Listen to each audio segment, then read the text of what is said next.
la mer se déchaîne, si le vent souffle fort, si la barque s'entraîne, n'aie pas peur de la mort. Si la barque qui a amené sa Bible, qu'on se lève, on lève la Bible devant le Seigneur. On y va. Je crois que la Bible est la parole de Dieu. Je ne vois pas tout le monde debout. Je veux que tout le monde se lève debout. Je crois que la Bible est la parole de Dieu. J'ai ce qu'elle dit que j'ai. Je fais ce qu'elle dit que je fais. Aujourd'hui, j'entends la parole de Dieu. Elle change ma mentalité. Elle change mon cœur. Elle me donne un comportement nouveau, responsable et chrétien.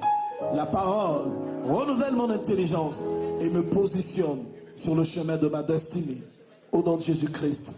Amen.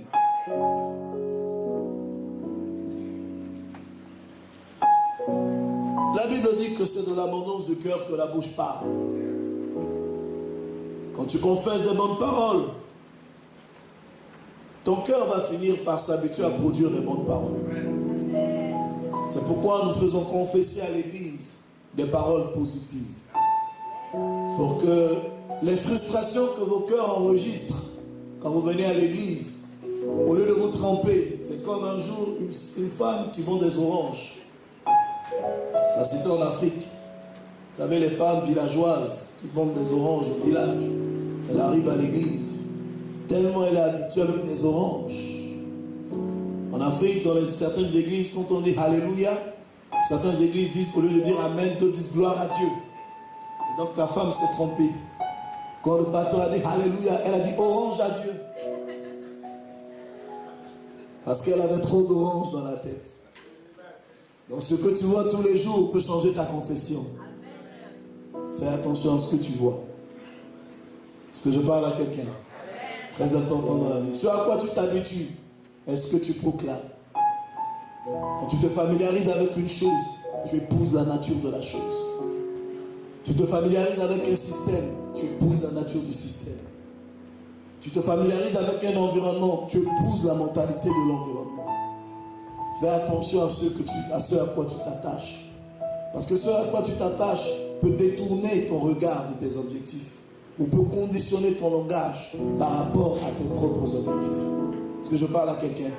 Parce que ce à quoi tu t'attaches détermine ce que tu vois.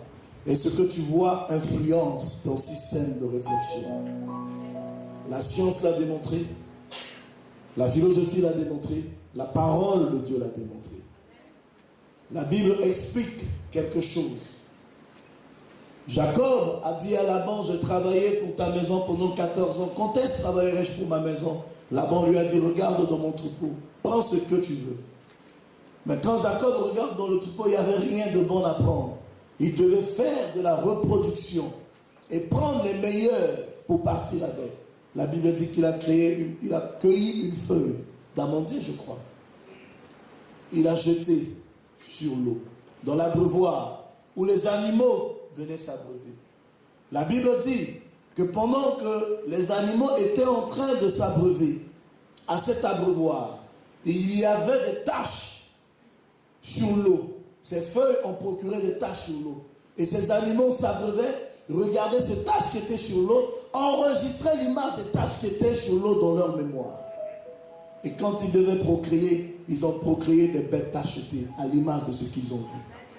Si des animaux peuvent voir quelque chose, ceux qui n'ont pas de mémoire, qui n'ont que de l'instinct, et le retenir et le reproduire, à combien plus forte raison toi qui as une mémoire, un cœur, une âme, ce que tu vois, tu finiras par le reproduire. Fais attention à ce que tu vois. Très important dans la vie.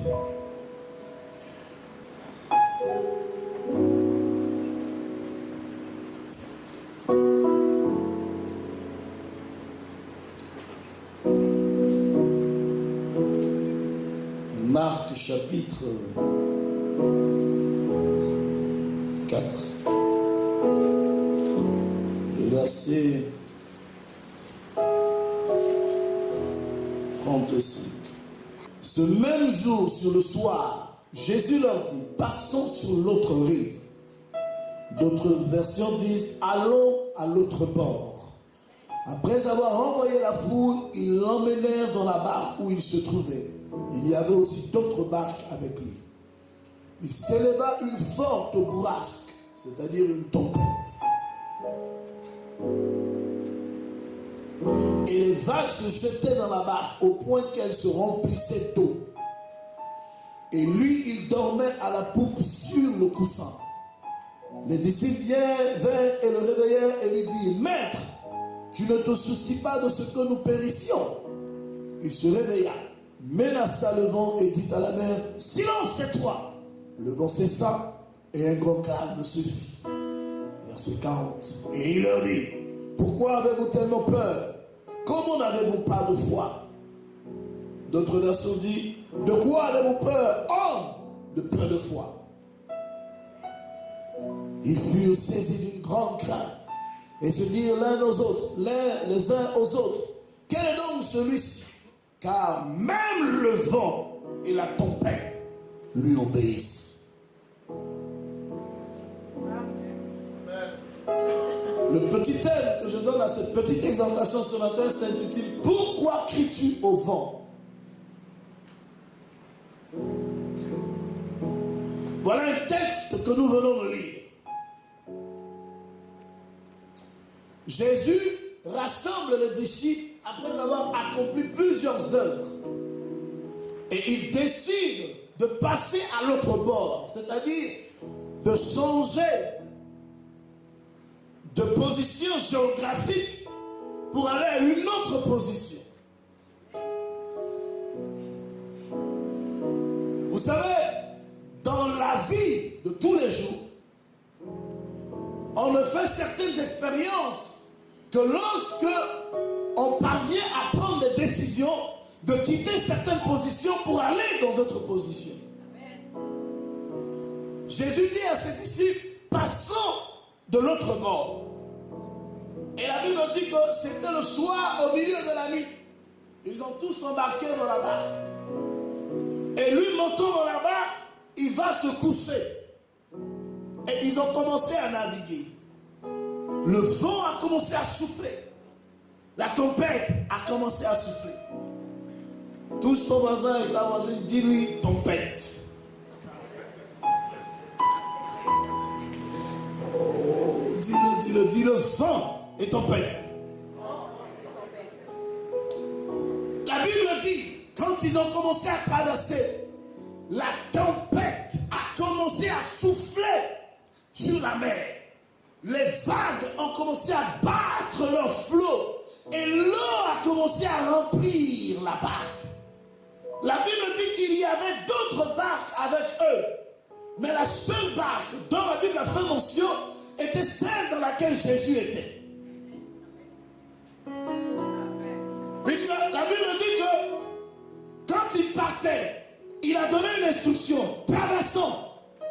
Et pendant qu'ils étaient en train de traverser, la Bible dit qu'il n'était pas seul. Plusieurs barques les accompagnaient dans le voyage. Mais quand le vent a soufflé, le vent n'a pas soufflé sur les autres barques. Le vent a soufflé spécialement que sur la barque dans laquelle étaient Jésus et ses 12 disciples.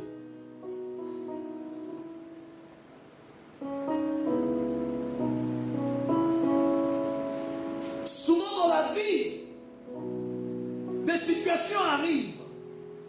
Et on se pose la question de savoir pourquoi ces situations nous arrivent-ils. Tu vois de quoi je parle? On est nombreux dans une compétition. Tout le monde a réussi. Toi le meilleur, tu as échoué. On est nombreux dans une situation. Tout le monde a trouvé une solution. Il n'y a que toi seul que ta situation se complique. Tu vois de quoi je parle? Ce qui est facile pour les autres, quand toi tu arrives, ça devient difficile pour toi. Là où les autres font peu d'efforts et réussissent, toi tu fais des milliers d'efforts et tu n'atteins même pas le quart de ton résultat. Tu vois de quoi je parle? Il y a des des situations où, lorsqu'on dit non à une personne, on ne lui dit plus jamais oui. Ou encore, des gens à qui on a dit non, ils arrivent après, on leur dit oui. Mais toi, quand on te dit non, c'est non. Tu montes, tu descends, il n'y aura plus de oui pour toi. Et tu es obligé de faire avec. Tu vois de quoi je parle?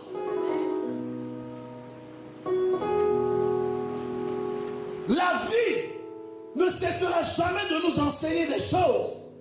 Pas qui feront que nous allons douter de nous, mais des choses au contraire qui vont nous ouvrir les yeux sur l'importance de ce qu'il y a dans notre vie. Chaque épreuve qui arrive dans la vie de l'homme n'arrive pas dans l'objectif de l'éloigner de Dieu. Parce que la Bible dit, Jésus était dans la barque quand le vent a commencé à souffler sur la barque des disciples. Les disciples ont cessé à ce moment précis de regarder à la présence de Jésus dans la barque. Ils ont commencé à crier au vent.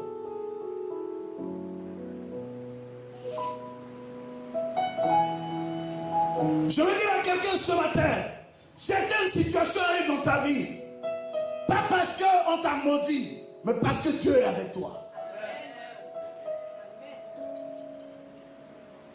Tu traverses des moments difficiles, pas parce que tu es la mauvaise personne de la terre, mais tu traverses des impasses, simplement parce que le Seigneur est avec toi. Et j'ai le plaisir de vous annoncer, mesdames et messieurs, si le diable vous attaque, c'est parce que vous êtes le choix de Dieu, c'est parce que vous êtes la sélection de Dieu, parce qu'en vous, il y a quelque chose de surnaturel que Dieu a déposé, contre lequel l'ennemi ne fait part de sa réussite. J'ai compris une chose dans ma vie, le diable n'attaque pas ceux qui n'ont rien. Le diable ne remue pas la vie de ceux qui n'ont rien. Il y a un adage du monde qui dit, on ne jette une pierre sur un arbre qui n'a que des fruits. Je suis en train de dire à quelqu'un, si ça va mal pour toi aujourd'hui, malgré toutes les prières, malgré tous les jeux, malgré tous les investissements, c'est la preuve que Dieu est avec toi. Dis à la personne qui est à côté de toi, je ne suis pas seul, le Seigneur est avec moi.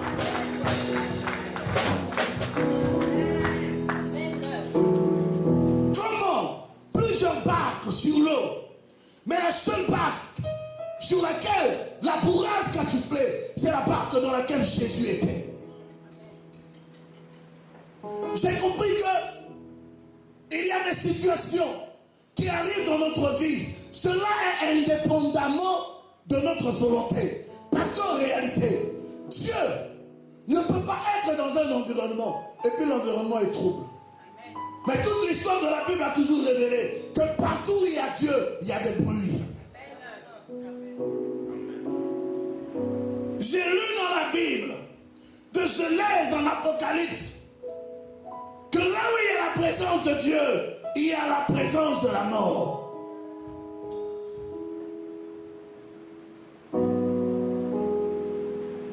Là où il y a la présence de Dieu, il y a la présence constante de l'ennemi.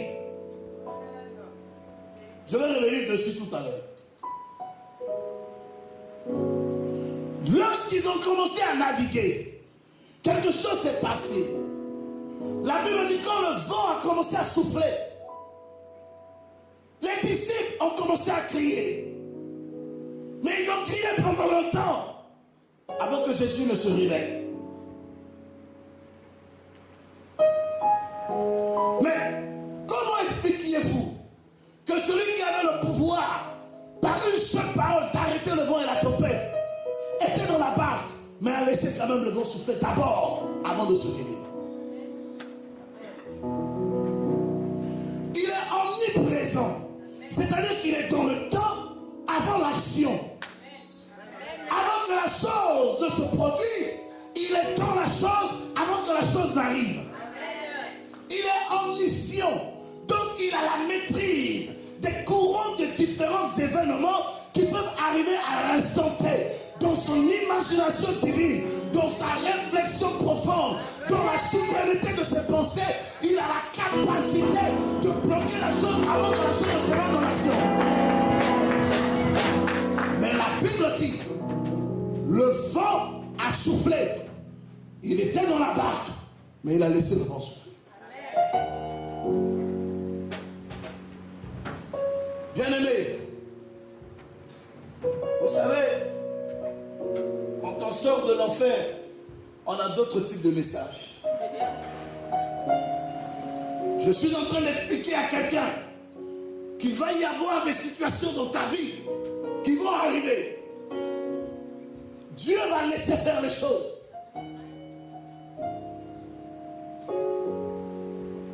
Pas parce qu'il t'a abandonné. Pas parce qu'il t'a oublié.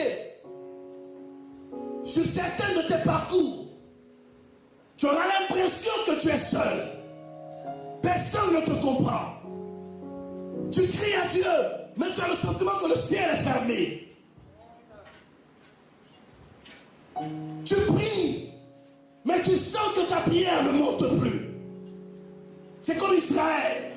Lorsqu'ils étaient en déportation en Égypte, Dieu a dit, vous serez pris en esclavage, mais vous serez libérés. Ils étaient loin d'imaginer que la douleur de leur esclavagisme allait durer pendant 430 années. Ils étaient loin d'imaginer que tous les jours qui passeraient seront des jours où leurs femmes tomberont enceintes sous les coups des fouets. Imaginez-vous que Dieu fait une promesse solennelle à Israël. Je ferai de toi une grande nation. Ton peuple sera mon peuple. Je serai ton Dieu. Avant ça, Dieu a livré des batailles. Israël sait ce que Dieu a accompli pour lui. Mais quand Israël arrive en Égypte, Israël a le sentiment que Dieu n'est plus avec lui en Égypte. Il y a des moments dans la vie où tu auras le sentiment que Dieu n'est plus avec toi. Même ceux qui t'acclamaient hier vont commencer à se moquer de toi. Ceux qui croyaient en toi vont commencer à douter de toi. Dans la vie, même dans le ministère, il peut même arriver des moments où tes enfants ne croient pas en toi. Ta propre femme remet ton ministère en cause. J'ai vu ça dans la vie de beaucoup de pasteurs. Mais, pendant que tu es là, et que l'ennemi est en train de te traiter,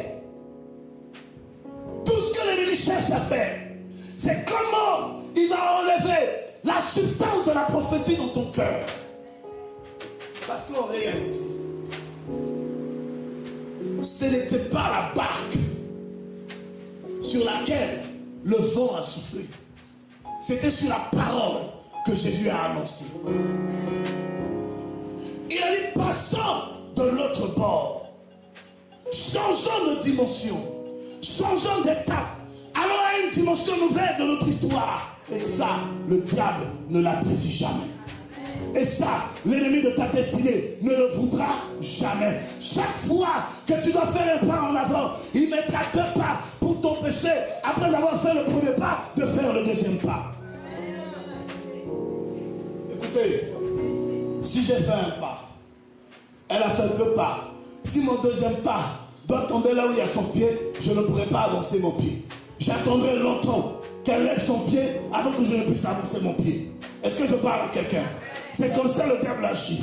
Quand tu fais un pas, il fait 3 pas en avant, il t'attend. Et il est convaincu d'une chose. Tu peux encore faire un autre pas. Tu peux encore faire un deuxième pas. Mais à un moment donné, tu seras bloqué. Parce qu'il est là, il t'attend. Il a un seul objectif. Comment il va faire pour que ce que Dieu a dit dans ta vie ne puisse pas s'accomplir? Ce que le diable combat, ce n'est pas l'homme, c'est la promesse. Ce que le diable combat dans ta vie, ce n'est pas ta personne, mais c'est la prophétie qui est annoncée sur ta vie. Sinon, toi, il ne fait rien avec toi. Abraham était un homme dont on n'a jamais entendu parler. Le jour où la prophétie l'a localisé, son nom a été écrit dans l'histoire.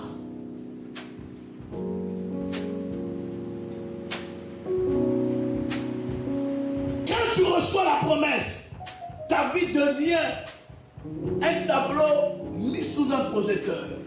Tout le monde cherche à évaluer ton vie. À cause de quoi? La prophétie. Quand tu reçois la promesse, Même si tu étais un produit pour Banguéré, comme on le dit chez nous, c'est-à-dire petit prix, tu prends de la valeur. Parce que la prophétie crée en toi une identité. Elle te donne une valeur sûre. Rahab était une prostituée. Personne ne pouvait entendre parler d'elle. Mais à cause de la prophétie, son nom était écrit dans l'histoire. Quand tu reçois la promesse, même si tu te comportes, excusez-moi le terme, en toutou, comme on le dit à Abidjan, mais à cause de la promesse, de la sémence de la promesse, Dieu change ton image. Passant de l'autre bord était la seule parole que Jésus a prononcée, mais cette seule parole a suffi pour que les éléments de la nature se mobilisent contre la barque. Dieu, face à certaines situations de ta vie, ne réagira pas en un quart de tour. Il prendra le temps de te laisser expérimenter l'épreuve avant de venir à ta cause. Le vent soufflait, les disciples criaient, Maître, Maître, secours. La Bible dit, il dormait d'un sommeil profond. Il ne voulait pas se réveiller. On avait le sentiment qu'il les avait abandonnés. On avait le sentiment qu'il les avait oubliés. Je veux parler à quelqu'un qui pleure en ce moment, qui porte des projets, qui a des attentes, qui espère à des choses et qui a le sentiment au jour d'aujourd'hui que le Seigneur l'a abandonné. Mesdames et messieurs, j'ai le plaisir de vous annoncer ce soir, ce matin. Il est écrit quelque part dans la Bible, même si ton père t'abandonne, ta mère t'abandonne, moi l'Éternel des armées, je ne t'abandonnerai jamais. Je te recueillerai. Est-ce que je parle à quelqu'un ce matin? Est-ce que je parle à quelqu'un ce matin? Je ne te délaisserai pas. Même si ta femme t'abandonne, moi je suis avec toi. Tes enfants t'abandonnent, moi je suis avec toi. Il y a une chose que Dieu ne fait jamais. Dieu ne tourne jamais le dos à ceux vers qui il a tourné la face. Est-ce que je parle à quelqu'un? Est-ce que je parle à quelqu'un ce matin? Est-ce que je parle à quelqu'un? Ta famille peut te tourner le dos. C'est fini. La barque secouait. Le vent soufflait. La bourrasque comportait les flots de la mer. Les disciples ont commencé à paniquer. Ils n'avaient plus d'assurance. Ils se disaient que c'est terminé. Mais ce qu'ils ne savaient pas encore, ou ce qu'ils ne voulaient pas retenir, c'est qu'avant de commencer la traversée, Jésus avait dit une parole. Passons de l'autre bord. Tant que la prophétie n'a pas été retirée, et la prophétie ne se retire jamais, parce que la Bible dit que Dieu ne se répand pas de ce qu'il donne.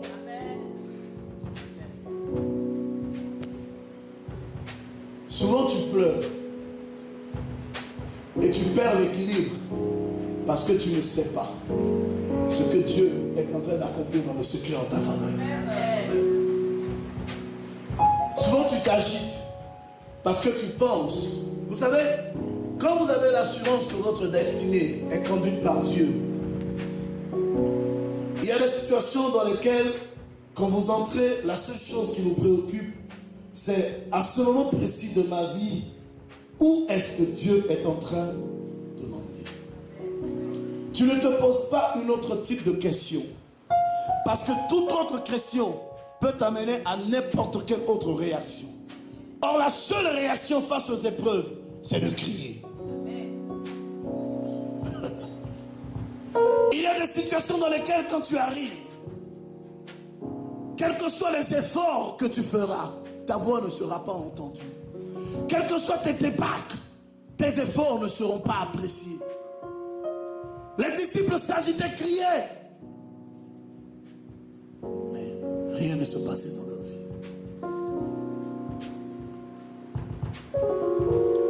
Les premiers cris qu'ils ont commencé à crier, c'était des cris contre la menace. Ils criaient contre le vent. Ils criaient contre la terreur. Ils criaient contre la peur. Ils criaient contre l'engouement. Ils criaient contre l'épouvante. Ils criaient contre le tourment. Et Jésus dormait.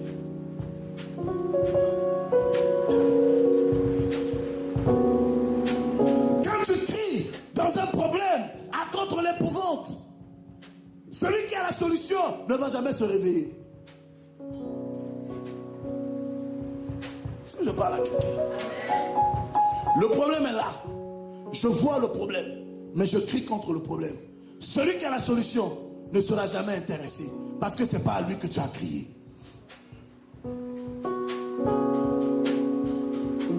Le vent, la tempête, les bourrasques, ça n'intéressait pas Jésus.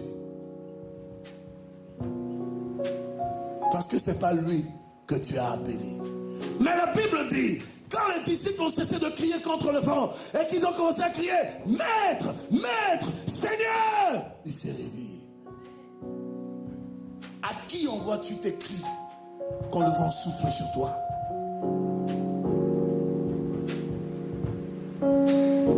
Nous n'avons pas de réponse rapide parce que nous n'avons pas d'adresse correcte.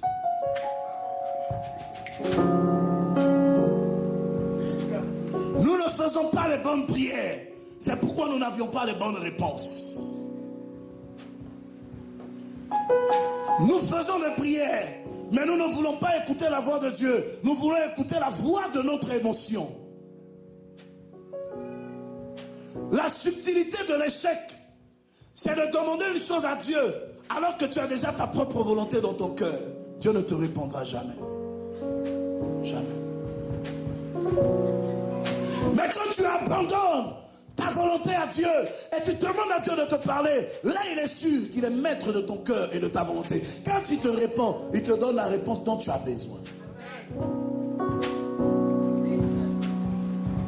Quand tu parles à Dieu sur une situation de ta vie, quand tu as déjà une idée arrêtée dans ton cœur, Dieu ne te répondra jamais en fonction de sa volonté, parce que tu as déjà des dispositions antérieures.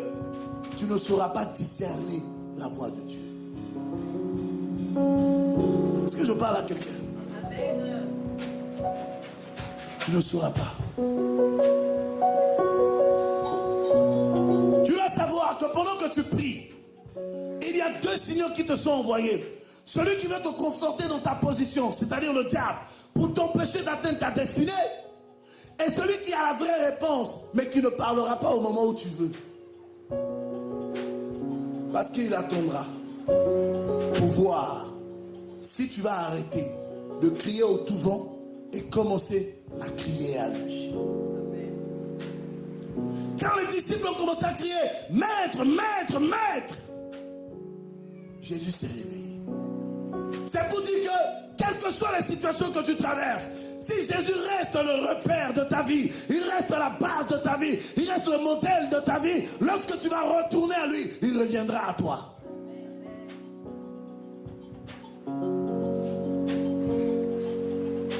Nous prions parce que nous avons des sujets. Dieu ne nous exauce pas. Pourquoi? Parce que nous ne formulons pas les bonnes prières. Quand tu pries et tu demandes à Dieu, c'est de faire ta volonté dans ma vie. Et après avoir fini de prier, tu mets ta propre volonté en avant. Dieu t'exauce. Vous-même, quand vous voyez le c'est normal.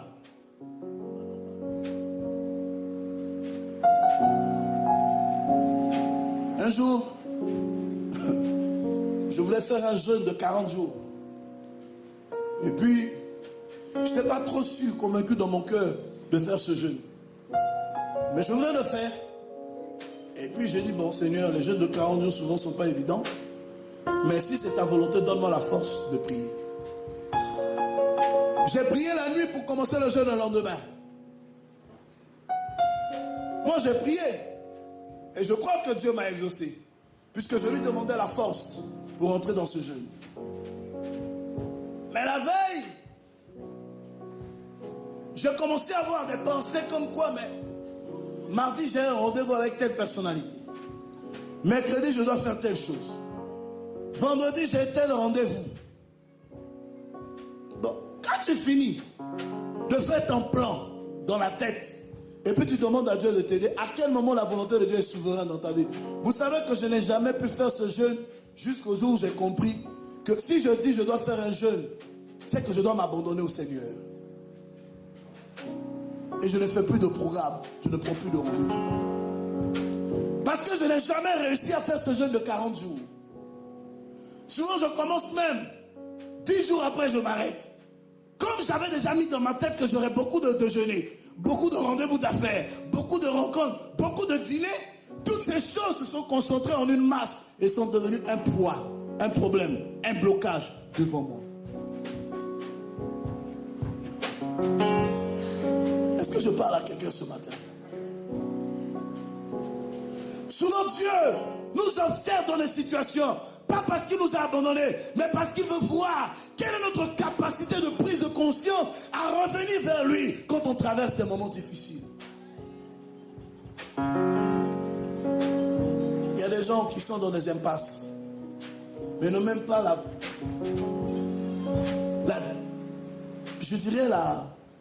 l'éveil d'esprit pour dire, mais qu'est-ce que tu penses de ma situation? Parce qu'après tout, tu ne dois jamais oublier une chose. La traversée que tu es en train de faire ne vient pas de ta volonté. Elle vient d'un mot d'ordre que le Seigneur a donné. Passons de l'autre bord. Mais quand c'est sur la parole de Dieu que tu as commencé à marcher, il faut savoir retourner à Dieu sa parole quand tu arrives dans un moment de confusion.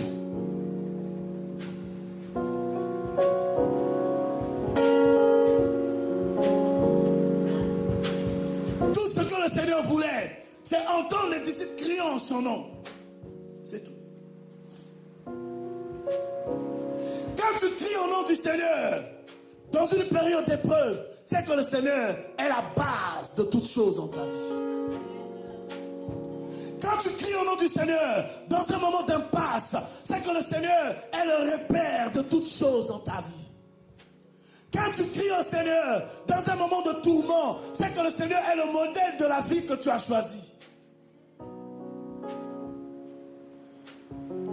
Réussir dans la vie, face aux épreuves, dépend de l'application de ces trois valeurs. Quand Jésus est ta base, quand il est ton repère et quand il est ton modèle.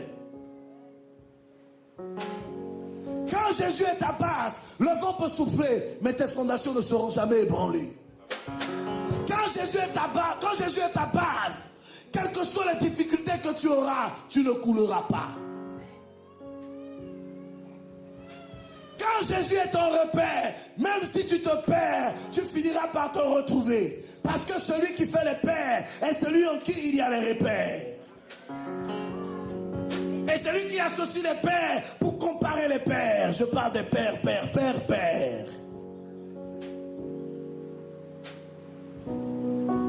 C'est le seul qui prend les impairs pour en faire des pères.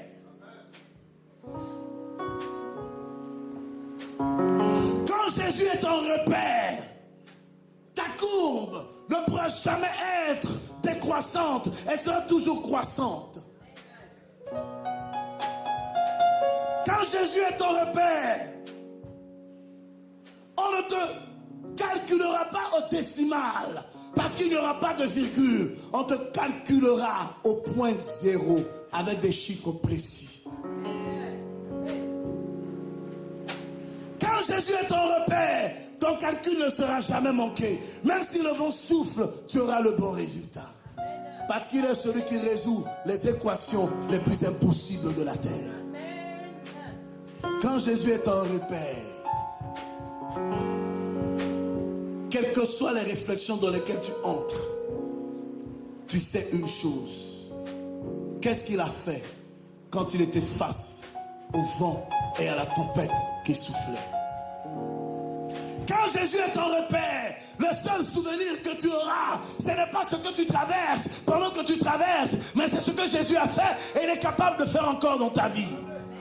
Quand Jésus est ton repère, ami, quelle que soit la situation dans laquelle tu es, ce n'est pas la consternation de la situation. Ce n'est pas la densité complexe des problèmes qui fera que tu perdras tes repères. Quand Jésus est ton repère, quel que soit le labyrinthe dans lequel tu t'es égaré, il sera toujours la petite flèche qui t'indiquera la porte vers la sortie. Quand Jésus est ton modèle, tu ne vis plus pour ressembler aux hommes. Tu vis pour lui ressembler. Faire plaisir à Jésus est la seule chose qui motive ta raison d'être. Quand Jésus est ton modèle, tu veux lui ressembler. Dans ta façon d'aimer, dans ta façon de parler, dans ta façon de pardonner, dans ta façon de compatir, dans ta façon d'apporter, dans ta façon de donner. Parce qu'il est le seul modèle de ton vis-à-vis.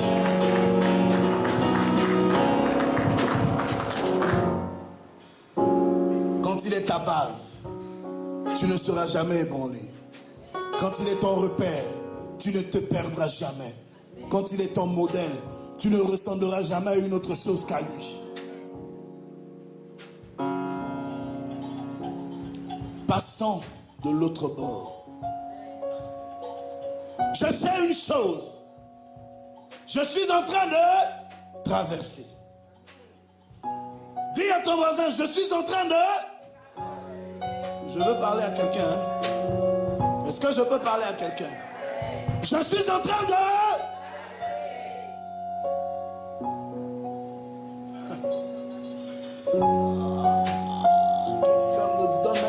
Parce que je veux lui expliquer quelque chose qui va bouleverser un peu sa foi. Je suis en train de... Quelqu'un peut se lever avec moi et faire comme ça. Je suis en train de...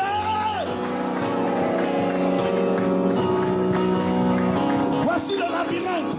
Voici le problème. Voici mes épreuves. Voici le vent qui souffle sur moi. Je ne suis pas en train de tomber. Je ne suis pas en train de reculer. Je suis en train de... C'est une traversée. C'est une... Le couloir est réduit. Mais je suis en train de... Le couloir est étroit. Mais je suis en train de... L'âge est la porte qui mène à la perdition. Étroite est celle qui conduit au salut éternel. Je suis en train de dire à quelqu'un, la Bible déclare, lorsque tu marcheras dans la vallée de l'ombre de la mort, tu ne mourras pas. Dans la vallée, tu es obligé de la traverser. Les problèmes, tu es obligé de les traverser. Ce que tu dois retenir, ce n'est qu'une traversée. Je traverse. Personne ne peut traverser sans risque. Les voitures peuvent venir à tout bord. Qu'est-ce qui vous dit que je vais m'arrêter ici? Je suis en train de... Pierre, Jean-Jacques, je ne vous ai pas dit restons sur le fleuve. Je vous ai dit allons de l'autre.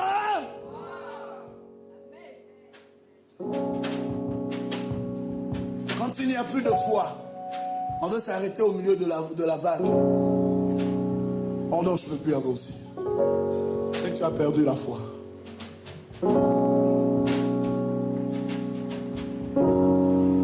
L'archevêque a l'habitude de dire, l'avancée est dure, mais seuls les durs avancent.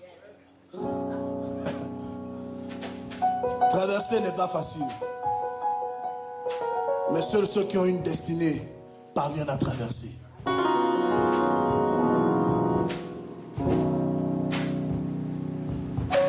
Traverse.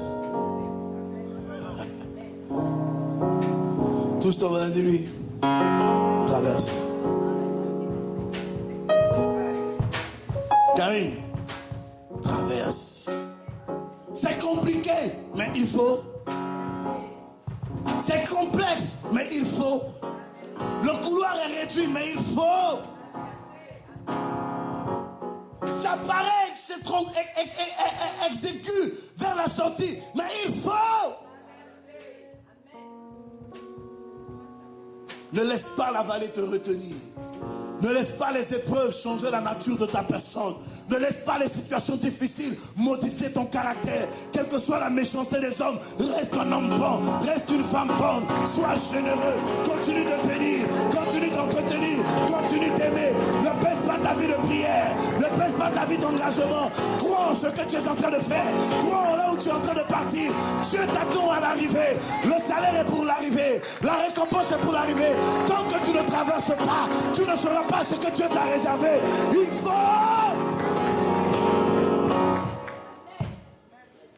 Il faut traverser.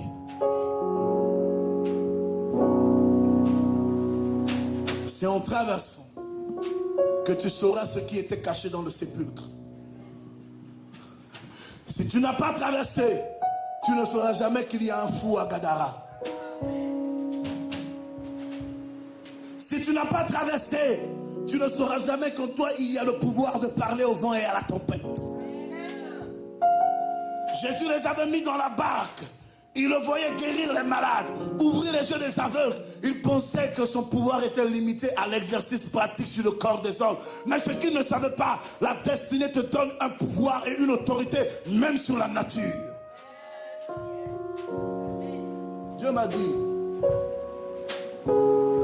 en 2000, il y a 16 ans de cela, je t'établis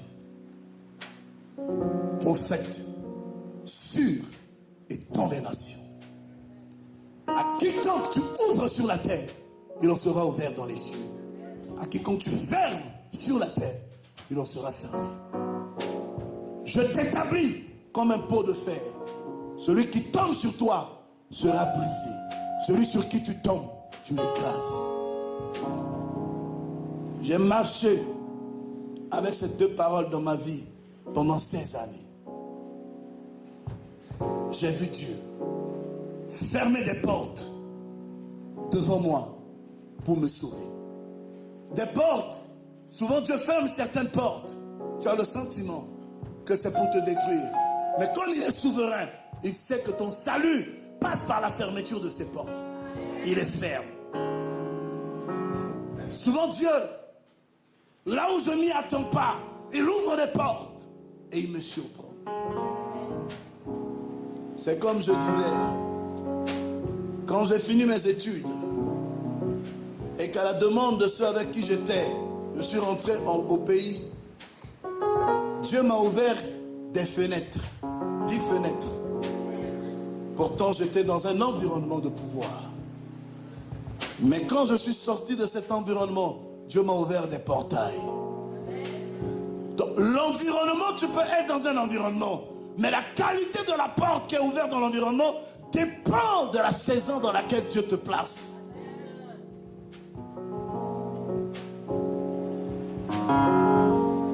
N'abandonne jamais tes objectifs.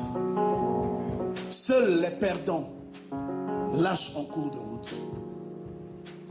Le tout dans la vie, ce n'est pas de s'obstiner à gagner. Le tout dans la vie, c'est d'être sûr que je mène le bon combat. Je fais les bons choix et je prends les bonnes décisions. Le tout dans la vie, ce n'est pas de faire comme tu as envie de faire parce que tu penses que tu es souverain. Non, le tout dans la vie, c'est de faire comme Dieu à un moment donné veuille que tu fasses, parce que c'est lui qui a le dernier mot de ta vie. Vous savez, vous pouvez prendre une décision parce que Dieu nous laisse le libre arbitre. Pierre pourrait se jeter à l'eau pour se sauver avec un gilet de sauvetage. Mais je suis convaincu d'une chose, il allait se noyer. Parce que l'objectif de Dieu n'était pas qu'il descende de la barque, mais c'était pour qu'il comprenne qu'en eux, il y avait le pouvoir de parler à la tempête et la tempête s'arrête. Réussir avec Dieu ne dépend pas des décisions que tu prendras au moment où tu es dans une impasse, mais dépend de ton aptitude à obtempérer aux ordres que Dieu te donne à un moment où tu n'as pas envie d'écouter la voix de Dieu. Parce qu'il y a des moments comme ça dans la vie où tu t'entends plus que tu n'entends le Seigneur. Tu entends plus ton cœur et tes émotions que tu n'entends la voix de Dieu. Qui voit de quoi je parle? Tu es convaincu de ce que tu fais. Mais au fond de ton âme, Dieu, tu te trompes. Qui voit de quoi je parle? Tu sais au fond de ton âme que tu es en train de te tromper. Mais tu veux te donner des raisons de croire que tu as raison. C'est vrai, non? Voilà. C'est lui, c'est vrai, non? C'est de toi que je parle. Amen. Bien-aimé, Dieu est profond. La Bible dit qu'il est si profond qu'on ne peut le sonder.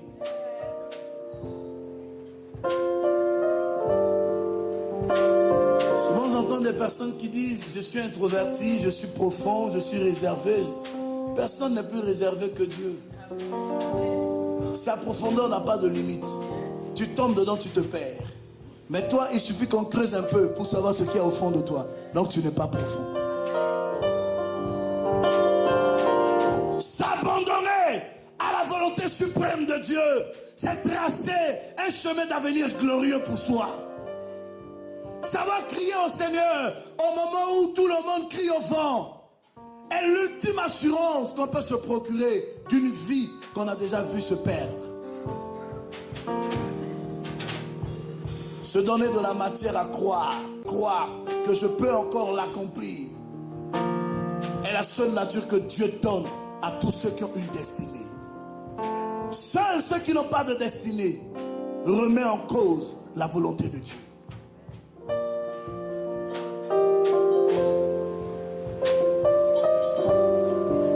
Dans Jean, je termine, chapitre 10, le verset 10, la Bible dit, le voleur ne vient que pour détruire, tuer, égorger. Mais le Fils de l'homme est venu donner la vie en abondance.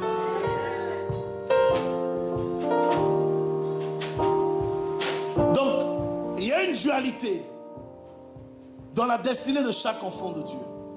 Il y a celui qui détruit et il y a celui qui apporte. Et généralement, on est plus séduit par ce qui détruit que par ce qui construit.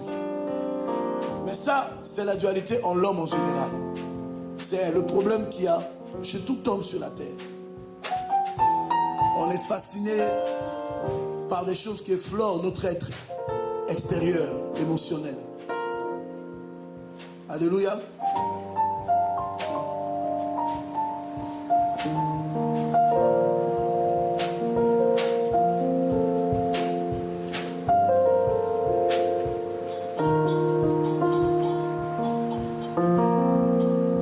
Vous savez, quand je vois la vie de Pierre, je vois un homme qui, en fait, tout le parcours de Pierre sur la terre, je me suis souvent posé la question de savoir, est-ce qu'il croyait en Dieu? Est-ce qu'il croyait au Seigneur même? Est-ce qu'il était converti?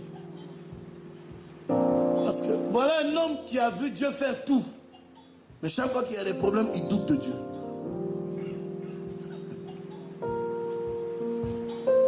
Voilà une personne qui est convaincue du Seigneur. Qui sait que... Qu'est-ce que disent les gens de moi? Ce n'était pas Jean qui a répondu. C'est Pierre qui a pris la parole.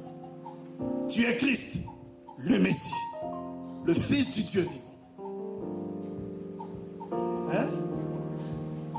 La réponse juste, nette, appropriée et exacte.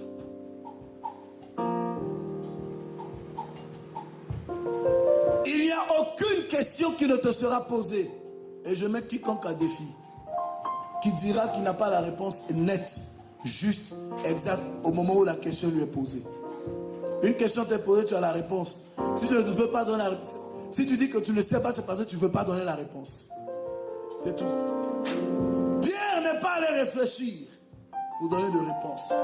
Au regard de ce qu'il a vu, de ce qu'il voyait, de ce qu'il vivait, de ce qu'il savait, il connaissait la réponse déjà. Quand Jésus lui a posé la question, il dit, tu es Christ, le Messie.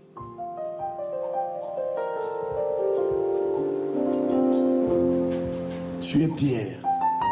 Céphas, on t'appelle. La pierre angulaire. Sur toi, je bâtirai mon église. Les portes de l'enfer, de la mort et des séjours de mort ne prévaudront guère contre elle. Car ce n'est ni le sang, ni la chair qui t'ont révélé ces choses, mais c'est l'esprit de mon Père qui est dans les cieux. Dieu peut-il te révéler aujourd'hui que quelque chose est bon et puis demain te dire que la chose est mauvaise? Ask you. Dieu peut-il te dire aujourd'hui que ce chemin que tu es en train de prendre est un bon chemin et demain le même Dieu revient te dire que tu es sur un mauvais chemin? Vous savez, trop d'incertitude et d'indécisme dans la vie peut nous amener à la folie un jour. Je vous dis la vérité. Soyons constants dans notre façon de faire, d'agir, de parler, de voir. Soyons... Tu peux ne pas être net avec les hommes, mais sois net avec toi-même.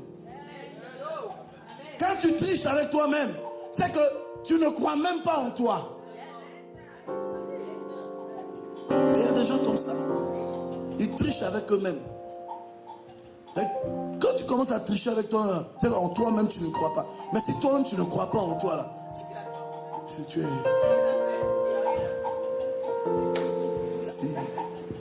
C'est terrible ici.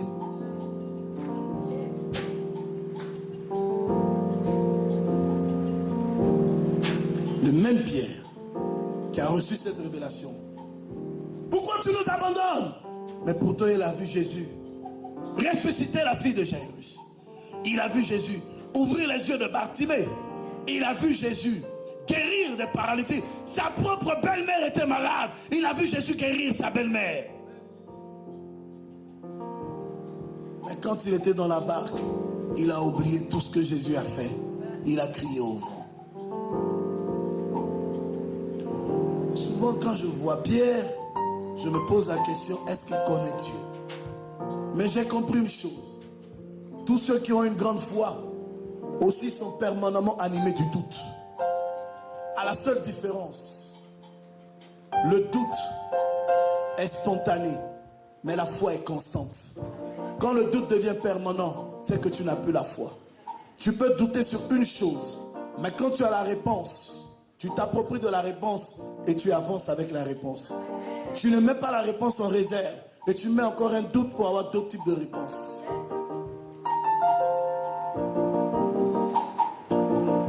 La vie est un ensemble de philosophies simples. Tu aimes la vie, tu sauras apprécier la vie à sa juste valeur selon que Dieu te la donne. Tu n'aimes pas la vie, tu ne sauras jamais apprécier la vie à sa juste valeur parce que tu voudras apprécier la vie selon ton propre ressenti. Et tu finiras un jour par perdre tous tes repères.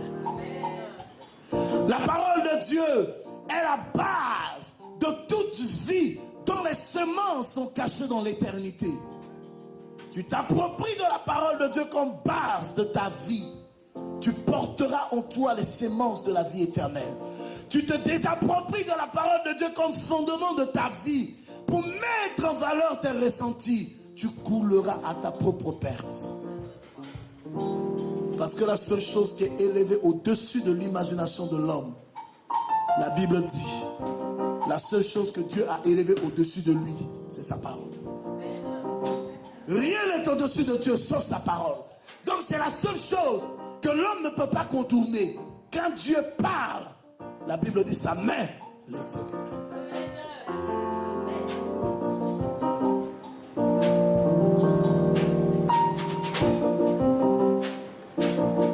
Ce que tu ne dois jamais perdre de vue, ce sont les repères de ta foi.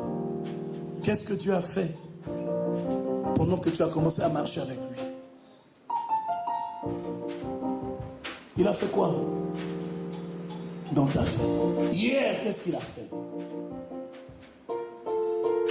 Le meilleur comparateur de ces choses, c'est ta conscience du passé, ta conscience du moment présent et ta conscience attachée à tes perspectives du futur.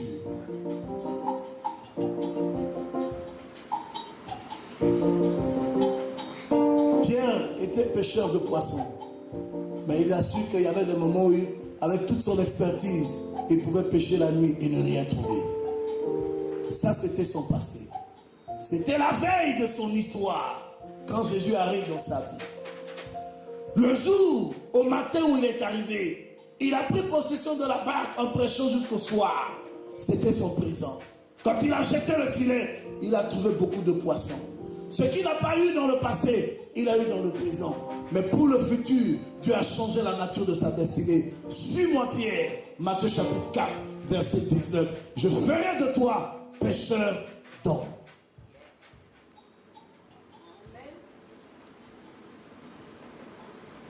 L'église doit aller à la maturité, pour s'approprier de l'héritage véritable que Christ a réservé pour elle.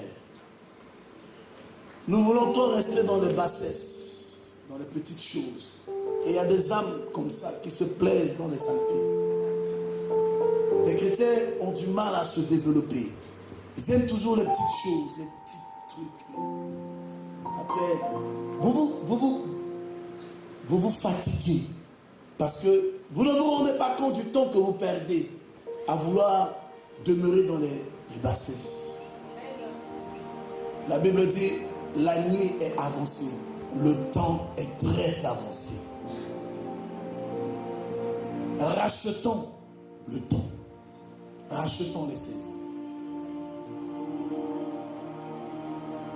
Un jour, l'archevêque m'a dit, je lui ai dit, il faut que d'ici quand je vais avoir 40 ans, il faut que j'achète une maison. Nous étions en 2006, ça fait 10 ans de cela. J'avais 20 quelques années. Il m'a regardé, il dit, tu sais, tu as beaucoup de talent, mais à 40 ans, un homme se repose. Il commence à préparer sa mémoire. C'est pas à 40 ans, un homme doit acheter une maison, mais construire une maison. À 40 ans, tu ne dois pas penser ce que ta femme va manger. Tes enfants vont à l'école. Parce que si tu prends ta vie tôt, tu sauras la sécuriser tôt. Mais si tu prends ta vie tard, le temps de te réveiller, tu la reconstruiras tard. Cette parole a travaillé mon intellect. Et depuis ce jour, j'ai décidé qu'à 50 ans, je prends ma retraite. Parce qu'à ma vieillesse, je vais mourir rempli d'argent. Que cela plaise ou non dans mes propos, les gens qui m'aiment ou qui ne m'aiment pas, c'est ma philosophie de la vie. Chaque homme a sa philosophie de la vie. Je hais la pauvreté. Je hais la pauvreté. Qu'on me traite d'orgueilleux, d'arrogance, je m'en fous. Aux États-Unis, il y a des pasteurs qui ont des jets privés. Le pasteur le plus... Aujourd'hui, le pasteur le plus riche au monde, c'est un Africain, David Oyedepo. 700 millions de dollars de fortune. Des jets privés. Un jour, quelqu'un m'a dit, mais pourquoi on retrouve-t-on dans ton langage les histoires d'argent, machin? Il dit, parce que c'est la seule chose que Dieu a retenue. Il dit, l'or et l'argent m'appartiennent. Donc, il a tout donné à l'homme, sauf l'argent et l'or. Donc, moi, je m'intéresse à Dieu pour ce qu'il ne m'a pas encore donné.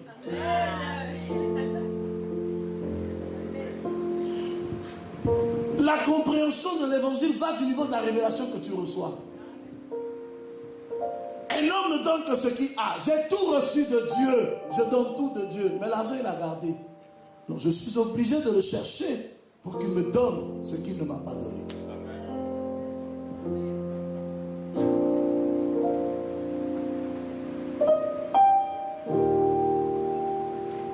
Somebody can shout hallelujah.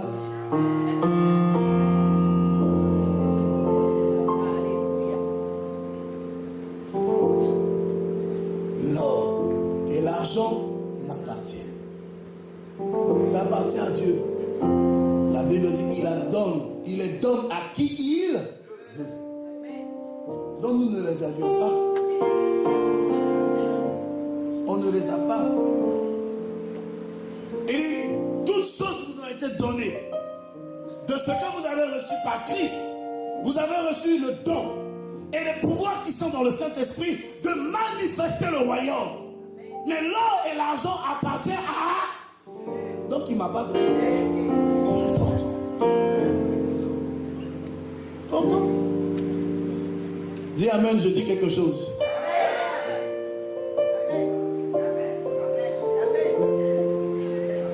Non, je me tais.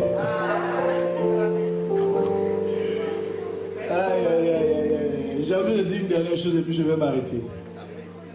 Vous savez, le monde ne juge que ceux qui ont quelque chose. Et si vous voulez céder au jugement du monde, vous n'allez jamais avancer. Jamais. Dieu va vous prendre au sérieux. Que Mais si vous-même vous vous prenez au sérieux. Vous savez, le regard qu'on a sur sa propre personne est le reflet qui réjaillit sur la femme qu'on prend et l'environnement dans lequel on évolue.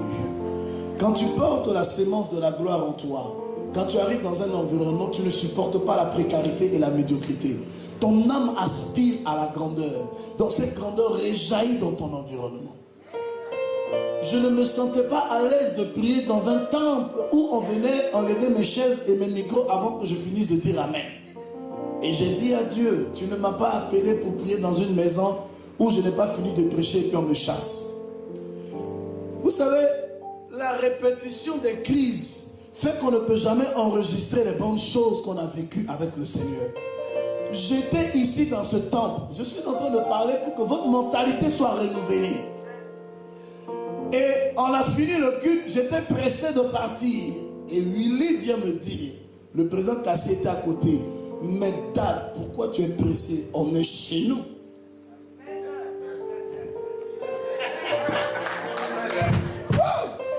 On est chez mes yeux. Et je réalise que je suis chez moi. C'est tout. Plus de pression. Oh, Madame Flop, c'est fini. J'ai réalisé que quand je suis parti, c'est fermé. C'est pas plaisant, mais c'est significatif. Nous apportons de la vie partout où nous allons. Et quand nous partons, la vie part avec nous. Écoute, tout ce qui t'a donné de la joie n'en donne jamais de la tristesse. Tout ce qui t'a fait rire un jour n'en fait pas pleurer. Tout ce qui t'a redonné du soleil et du rayonnement dans ta vie n'apporte pas des ténèbres. Parce que ne rends pas à la sémence de la vie la mort. Sinon, tu ne récolteras pas autre chose que ce que tu as restitué. Est-ce que je parle à quelqu'un? Garde-toi de détruire ce que Dieu t'a donné. Bâtis ta vie sur des valeurs fondamentales qui sont l'amour, la fidélité, l'intégrité, la loyauté, la constance, la persévérance, la détermination, une vie de sanctification, de prière, une conscience dans une vie d'application dans la lecture, la connaissance de la parole de Dieu. L'avenir est pour toi, le demain est pour toi, le meilleur est devant toi. Aujourd'hui la situation peut être complexe, mais Dieu ne t'abandonnera pas parce qu'il t'a choisi et il fera des choses avec toi. Enracine-toi dans la vérité. Enracine-toi dans la sincérité. Enracine-toi dans les promesses de Dieu pour ta vie. Parce que c'est la seule chose qui te restera quand tout le monde va t'abandonner. Quand je me suis retrouvé seul à l'étranger, dans une petite chambre d'hôtel, le 27 avril 2013, je n'avais plus personne. Tous ceux qui m'ont même aidé à sortir ce petit moment où je devais être seul, je me suis retrouvé de 17h à 10h du matin. C'est là où j'ai tout bouclé avec le Seigneur sur la suite de ma vie. 17h à 10h, j'ai prié non-stop. Parce que quand il y a des situations dans lesquelles quand l'homme arrive, il a besoin que Dieu lui donne une réponse tout de suite. Sinon son cœur va lâcher, il va mourir. J'ai commencé à prier. Je somnolais. C'était dur, mais j'étais dedans. Mon parler langue changeait, montait en dimension. Le jour s'est levé sur moi sans que je me rende compte. Vers 7h du matin, j'entends une voix qui me dit: tu es en train de monter dans les lieux saints. Le trône de Dieu est debout. L'armée céleste est debout à ta côte. Parle à Dieu. Et j'ai commencé à défoncer les portes du ciel. Et j'ai entendu le Saint-Esprit me dire: le 27 avril, je ferai de toi une nation dans les nations. Je rendrai ton nom grand, je te bénirai. Je sortirai ta famille de la pauvreté par toi. Je te trouverai que ton exil, c'est moi Dieu qui t'envoie pour changer ton nom. n'était pas terminé, mes amis. Quand les millions ont commencé à tomber dans ma poche, j'ai su que quand Dieu répond, des signes s'accompagnent.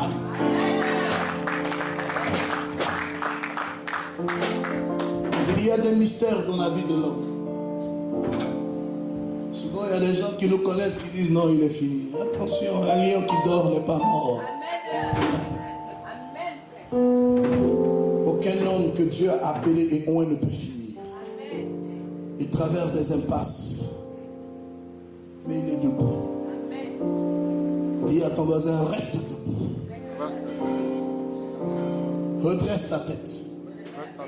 Regarde devant toi et avance dans ta destinée. Il n'a pas dit que tu coulerais. Il n'a pas dit que tu sombrerais. Il a dit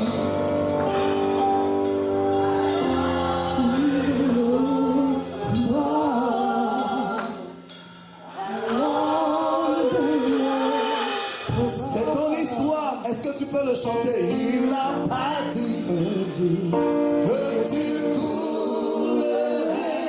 Il n'a pas dit que tu